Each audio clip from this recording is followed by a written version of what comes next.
The referee blows the final whistle. Spain, the reigning European champions, just got held to a draw by a team representing 500,000 people. Right there on that field, grown men are on their knees, crying. Not from exhaustion, from disbelief.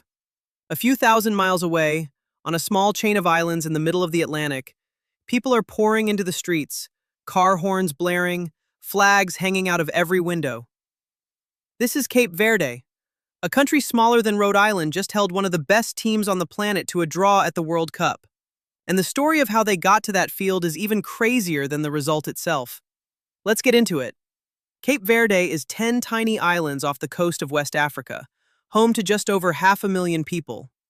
They gained independence from Portugal in 1975, and for decades after that, their football program barely existed. The current coach, who goes by Bubista, has talked about a time the national team didn't even have enough jerseys to go around. Not fancy gear, actual shirts.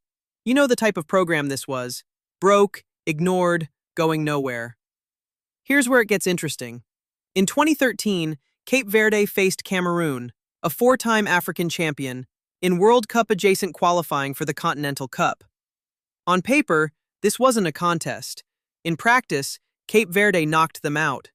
It was their first major tournament ever, and they marched straight into the quarterfinals. Suddenly, a team with no money had everyone's attention. So how does a country this small keep producing results like this? The answer isn't talent falling from the sky. It's the diaspora. Thousands of Cape Verdeans live in Portugal, France, and the Netherlands, and a lot of their kids grow up playing professional soccer in Europe. Cape Verde finds them and brings them home, jersey and all. Their own captain, Stopira, scored the stoppage-time goal in 2025 that sealed their World Cup ticket against Eswatini, 3-0, in front of a stadium that holds 8,000 people, but felt like the whole nation. Now here's where this story actually gets bigger than just one tiny country. Cape Verde isn't the first underdog to do something like this on the World Cup stage, and that's exactly what makes this moment worth understanding. The World Cup has a long history of small nations crashing the party, and every single one of these stories follows almost the same script. Think about Iceland in 2018. A country of around 300,000 people, smaller than Cape Verde, qualified for their first World Cup ever and held Argentina, with Messi on the field, to a scoreless draw.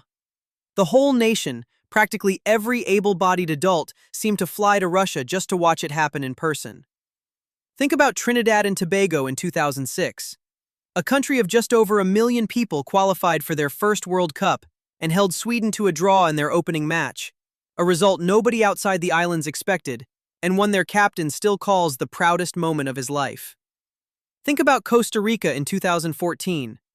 Not exactly tiny, but written off completely after getting dropped into a group with Uruguay, Italy, and England. 3 former World Cup winners stacked into what everyone called the group of death. Costa Rica didn't just survive it. They topped the group and marched all the way to the quarterfinals. And think about Senegal, back in 2002, beating the defending champions France in the opening match of the entire tournament. A result so shocking that commentators were still trying to explain it days later. This sounds simple. It isn't. Every single one of these moments runs on the same engine underneath it. A small group of players who refuse to play like they're supposed to lose. They don't have better facilities. They don't have bigger budgets.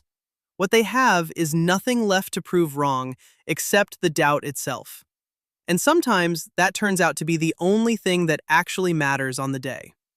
Now picture the Spain match again, but slow it down. 60 minutes in, Spain is still throwing wave after wave forward, corner after corner, substitution after substitution, trying to find the one gap that finally breaks this team open. Cape Verde's goalkeeper, a guy who plays in Portugal's second division on a normal week, is somehow getting a hand or a foot or a shoulder on everything that comes his way. 70 minutes. 75. The bench is on its feet now, screaming at every clearance like it's a goal. 80 minutes. 85.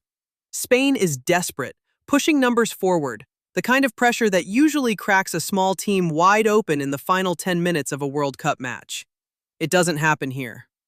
The clock hits 90, the whistle blows, and the islands erupt.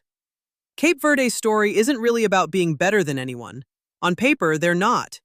It's about a 500,000-person country refusing to accept that size decides what you're allowed to dream about, joining a small, unforgettable list of nations who proved the same thing on the same stage. So let's circle back to where we started. A country smaller than Rhode Island just stood toe-to-toe with the reigning European champions and didn't blink. If you boil this whole story down to one sentence, it's this: the size of your country has nothing to do with the size of the dream you're allowed to chase. So here's the question I want to leave you with. Out of every underdog World Cup moment in history, which one do you think tops this? Drop your answer in the comments. I read every single one, so don't hold back. And if you like soccer explained the simple way, no fluff, no jargon, hit subscribe so you don't miss the stuff most fans still get wrong.